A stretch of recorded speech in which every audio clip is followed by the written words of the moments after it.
రాష్ట్రంలో గిరిజన హక్కులకు ప్రభుత్వం అత్యంత ప్రాధాన్యతనిస్తుందని ముఖ్యమంత్రి చంద్రబాబు నాయుడు స్పష్టం చేశారు. గిరిజన ప్రాంతాల సంక్షేమం, అభివృద్ధిపై సచివాలయంలో నిర్వహించిన సమీక్షలో జీవో నెంబర్ 3 అమలుకు ఉన్న ప్రత్యామ్నాయాలపై ప్రభుత్వం కసరత్తు చేస్తోందని తెలిపారు. గత ప్రభుత్వం ఈ అంశాన్ని సమర్థవంతంగా వాదించకపోవడంతో గిరిజనులకు నష్టం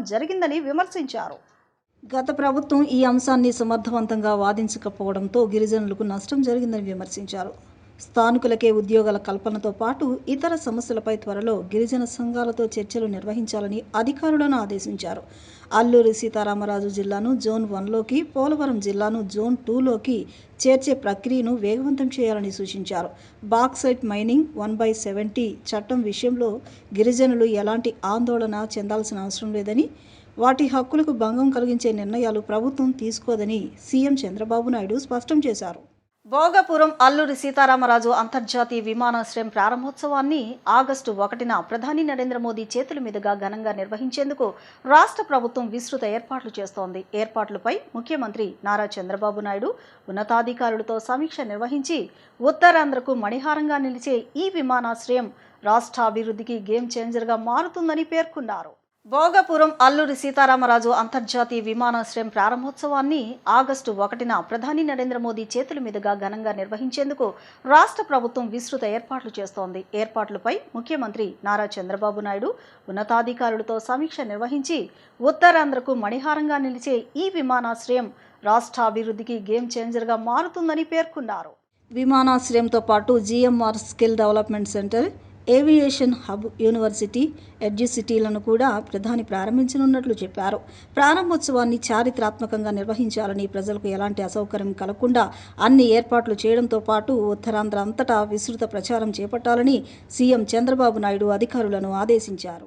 కూటమి పాలనలో ఆర్య వైశ్యులకు పెద్దపీట వేశారని మంత్రి టీజీ భరత్ అన్నారు. ముక్తేశ్వరరావు విజయవాడ అర్బన్ జిల్లా ఆర్య వైశ్య సంఘం అధ్యక్షుడిగా ఎన్నికవ్వడం హర్షణీయమన్నారు.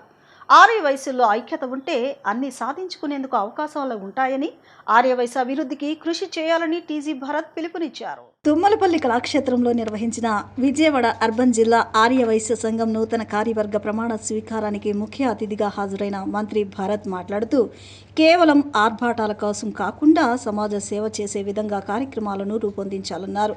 అర్బన్ జిల్లా అధ్యక్షుడిగా ఎన్నికైన కె ముక్తేశ్వరరావును అభినందించారు. ఆర్య వయసుల్లో ఐక్యత ఉంటే అన్ని సాధించుకునేందుకు అవకాశం ఉంటాయన్నారు. కార్తీక వన సమారాధన ద్వారా ఏకతాటిపైకి తీసుకువచ్చిన నాయకులను స్ఫూర్తిగా తీసుకోవాలన్నారు. అనంతరం సెంట్రల్ ఎమ్మెల్యే బొండా ఉమామహేశ్వరరావు మాట్లాడుతూ, రాష్ట్ర అభివృద్ధిలో ఆర్య వయసుల పాత్ర ప్రశంసనీయమన్నారు. ఆర్య వయసు కార్పొరేషన్ చైర్మన్ డూండి రాకేష్ మాట్లాడుతూ, ఆర్య వయసుల ప్రతిష్టతను పెంచే విధంగా ముఖ్యమంత్రి చంద్రబాబు నాయుడు అమరావతిలో పొట్టి శ్రీరాములు విగ్రహాన్ని ఏర్పాటు చేశారన్నారు. ఆర్య వయసులందరినీ ఏకతాటిపైకి తీసుకువస్తున్నారన్న భావంతో వైసీపీ పాలనలో కొందరు నాయకులు కార్తీక వన సమారాధనకు అడ్డుపడ్డారన్నారు. సమైక్యతతో అటువంటి నాయకులను తిప్పికొట్టారన్నారు. మాజీ ఎమ్మెల్యే అంబికా కృష్ణ, ఆర్యవైశ్య మహాసభ అధ్యక్షులు లక్ష్మయ్య, సంఘం నాయకులు సుబ్బరాయుడు, పవన్ కుమార్, ధనలక్ష్మి, రజని కూడా పాల్గొన్నారు. విజయవాడ అర్బన్ ఆర్యవైశ్య మహాసభ కొత్త కమిటీ ఎన్నుకోవడం జరిగింది. ప్రెసిడెంట్ గారు మంచి ఎక్స్పీరియన్స్ ఉంది, మంచి పేరు తెచ్చుకున్నారు సర్వీస్ చేసే దాంట్లో. ఆయన ఆల్రెడీ బిల్డర్స్కి అసోసియేషన్ దానికి కూడా ప్రెసిడెంట్గా ఉన్నారు. సో మంచి కార్యక్రమాలు చేయాలా, సేవా కార్యక్రమాలు చేయాలా, 2 ఏళ్ళలో ఇచ్చిన దానికి వాళ్ళకి ఆల్ ది బెస్ట్ చెప్తున్నా. అలాగే పెద్ద ఎత్తున మన తెలుగుదేశం పార్టీ ఆర్య వైశ్యాస్కి సపోర్టుగా ఉంది. ఎన్నో కార్యక్రమాలలో బీన్ సపోర్టింగ్. చంద్రబాబు గారు ఏ విషయమైనా తీసుకోపోయి సార్కి వైశ్యాస్కి ఇట్లా ఉంది సార్, ఏదైనా సమస్యలు ఉంటే ఇమ్మీడియట్గా సార్ట్అవుట్ చేసే దాంట్లో ఉంటారు. నాకు ఎస్పెషలీ పెద్ద షాక్ వేయడం జరిగింది. వైశ్యాస్కి మినిస్ట్రీ ఇవ్వలేదు, ఇక్కడే వేయడం జరిగింది. సో మాకు రెస్పెక్టు, విలువ ఇచ్చిన పార్టీని, ఎన్డీఏ ప్రభుత్వంని, మా ఆర్య వైశ్యాస్కి అందరికీ ఎప్పుడు నేను రిక్వెస్ట్ చేస్తుంటే పెద్ద ఎత్తున సపోర్ట్ ఉండాలా. కంటిన్యూస్ గవర్నమెంట్ ఉందంటే ఎన్నో పనులు చేసేదానికి అవకాశం ఉంటుంది. మనకు గుజరాత్ ఏ రకంగా గ్రోత్ అయింది, ఒకే ఒక ఉదాహరణ, అక్కడ స్టేబుల్ గవర్నమెంట్ ఉండడంతోనే గ్రోత్ అనేది ఎప్పుడు ఉంటుంది. అట్లా కంటిన్యూస్గా మన గవర్నమెంట్ ఉందనుకోండి, ఎన్నో సమస్యలు గ్యారంటీ తీరుతాయి. ఏమన్నా ప్రాబ్లమ్స్ వచ్చినా కూడా ఈ పొద్దునాడు కొంతమంది చెప్తున్నారనమాట. ఏం చేశారు ఆర్యవైశ్యాస్కి? ఎన్నో చేశారు. నాకు ఇచ్చిన శాఖ, నాకు ఇచ్చిన మంత్రి పదవే ఇది ఈక్వల్ టు 100 రోల్స్, 100 పదవులకి ఇచ్చినంత పెద్ద పోర్ట్ఫోలియో వేయడం జరిగింది. పెద్ద ఎత్తున మనకు రెస్పెక్ట్ ఇస్తున్నారు. ఏమన్నా చెప్పని సార్ చేస్తున్నారు. పొట్టి శ్రీరాములు విగ్రహంలో అన్ని ఎకరాలు కేటాయించి దాదాపు 50-60 కోట్లతో వాల్యూ ఉండేకి మనకి పొట్టి శ్రీరాములు విగ్రహం గీయడము, దానికి రాకేష్ గారు ఎంతో కష్టపడి ప్రతి ఒక్కరిని ఫాలో అప్ చేస్తూ వితిన్ 4-5 మంత్స్లో కంప్లీట్ చేయడం జరిగింది.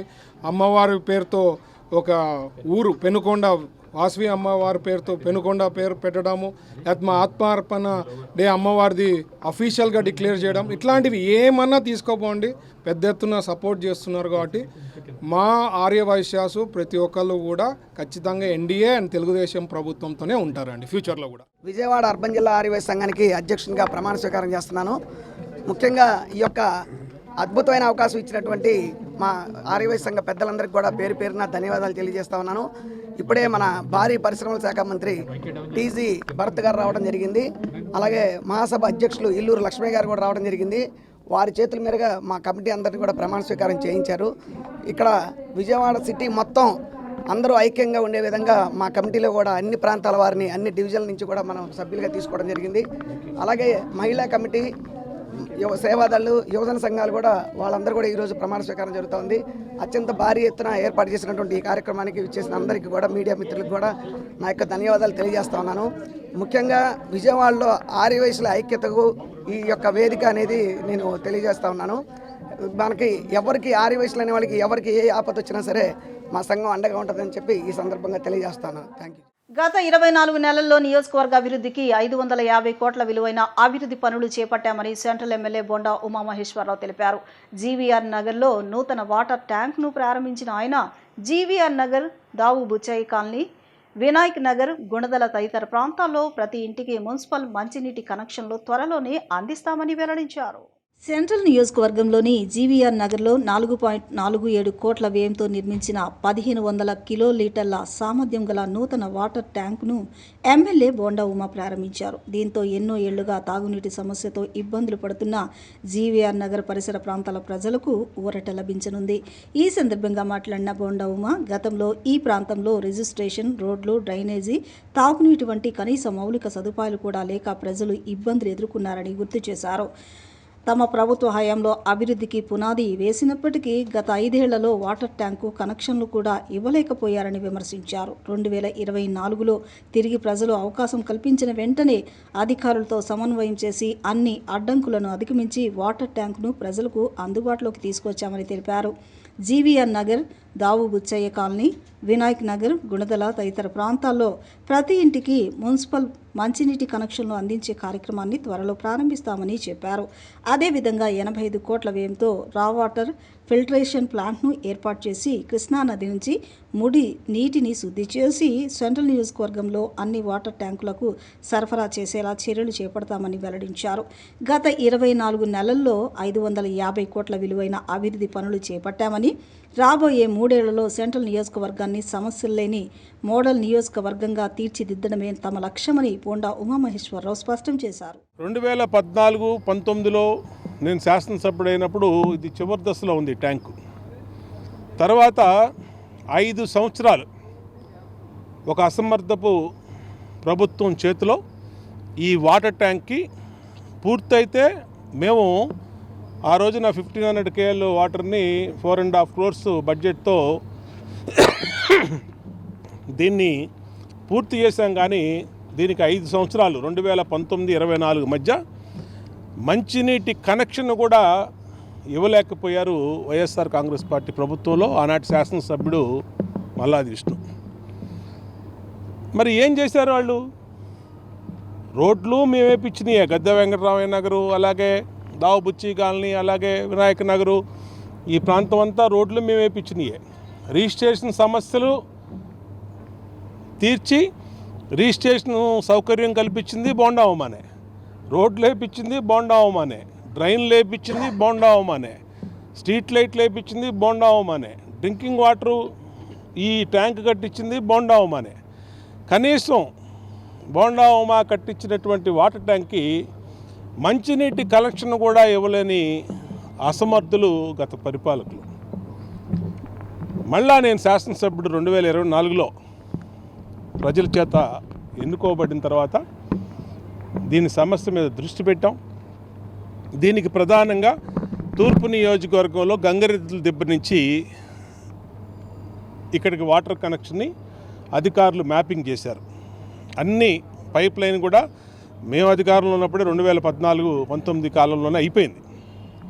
ఒక కనెక్షన్ ఇవ్వాలి. ఆ వాటర్ ట్యాంక్ నుంచి, గంగరెద్దుల దిబ్బ వాటర్ ట్యాంక్ నుంచి ఈ వాటర్ ట్యాంక్కి కనెక్షన్ ఇవ్వాలి. ఆ కనెక్షన్ ఇవ్వడానికి అక్కడ స్థానికులు వాళ్ళు అపోహపడి మా నీళ్ళన్నీ ఇక్కడికి వెళ్ళిపోతే ఈ జీవీఆర్ నగరు, అలాగే దావుబుచ్చి కాలనీ, వినాయక నగర్ ఈ ప్రాంతానికి వెళ్ళిపోతే మరి మేమందరం మాకు సమస్యలు, వాటర్ సమస్యలు అని అంటే వాళ్ళకి అడిషనల్ మోటార్లు పెట్టాం. హై కెపాసిటీ మోటార్లు కార్పొరేషన్ నుంచి తెప్పించి నిరంతరం వాళ్ళకి వాటర్ సప్లై వచ్చేటట్టుగా పెట్టించి వాళ్ళ వాటర్ ట్యాంక్కి దీని వాటర్ ట్యాంక్ కనెక్షన్ ఇప్పించడానికి మా అధికారులు అందరూ, మా ఈ గారు, మా ఏఈలు, డిఈలు, ఎస్సీ అందరూ కూడా డే అండ్ నైట్ అక్కడ కూర్చుంటే అక్కడికి వైసీపీ నాయకులు వచ్చి ధర్నా చేశారు. ఈ ట్యాంక్ కనెక్షన్ ఇవ్వడానికి వీల్లేదని. దేశ రాజధాని ఢిల్లీలో విద్యార్థులు, యువజనులపై పోలీసుల లాఠీ చార్జ్ చేయడం, టీఆర్ గ్యాస్ ప్రయోగించడం అత్యంత దుర్మార్గమని సిపిఐ జాతీయ కార్యదర్శి కె రామకృష్ణ తీవ్రంగా ఖండించారు. జాతీయ పరీక్షల వ్యవహారంలో జరిగిన లోపాలకు బాధ్యత వహిస్తూ కేంద్ర విద్యాశాఖ మంత్రి ధర్మేంద్ర ప్రధాన్ వెంటనే రాజీనామా చేయాలని డిమాండ్ చేశారు.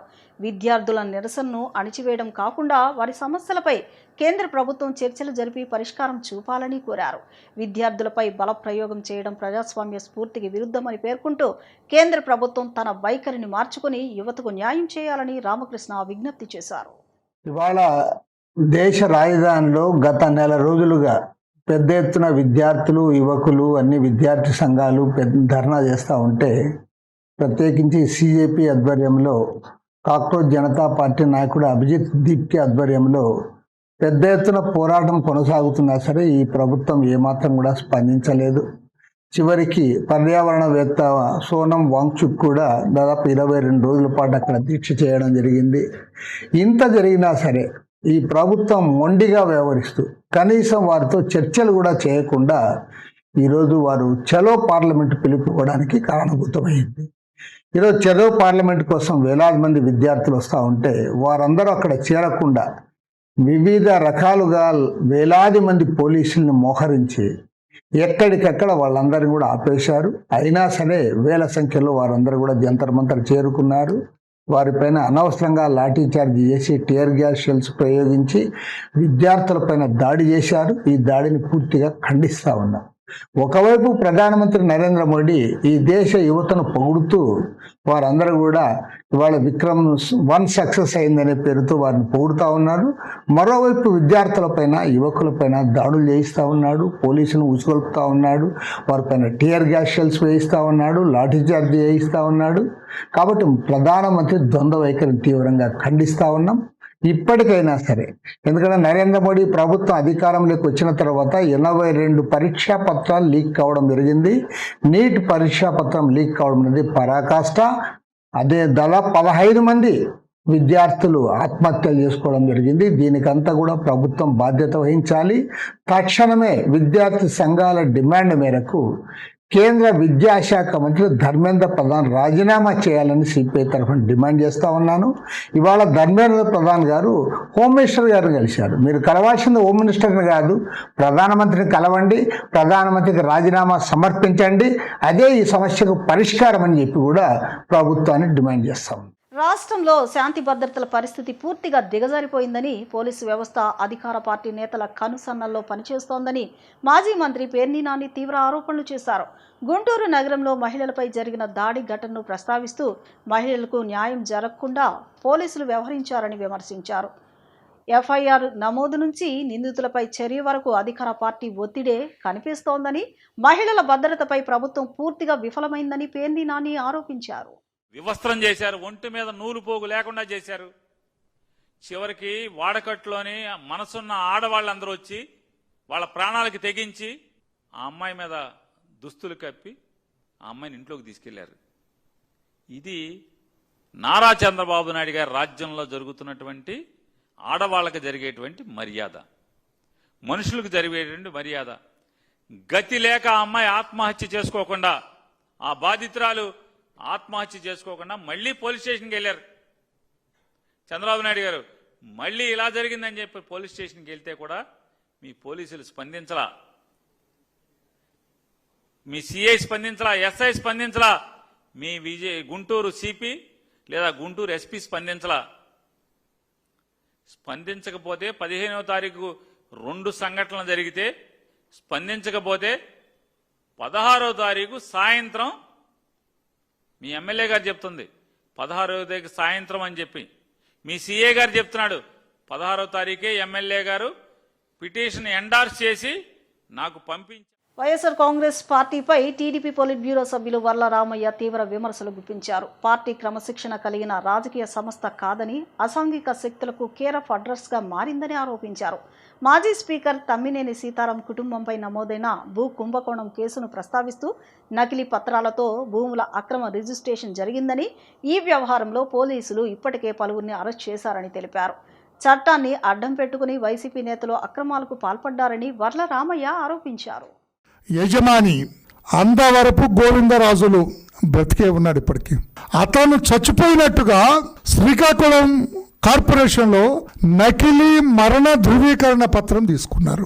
ఎంత కిలాడివయ్యాడవు, పైకి కనపడవు కానీ బొట్టు గిట్టు పెట్టుకొని పెద్ద వేదాంతిలా కనపడతావు కానీ నువ్వు పెద్ద కిలాడి అయ్యాడు.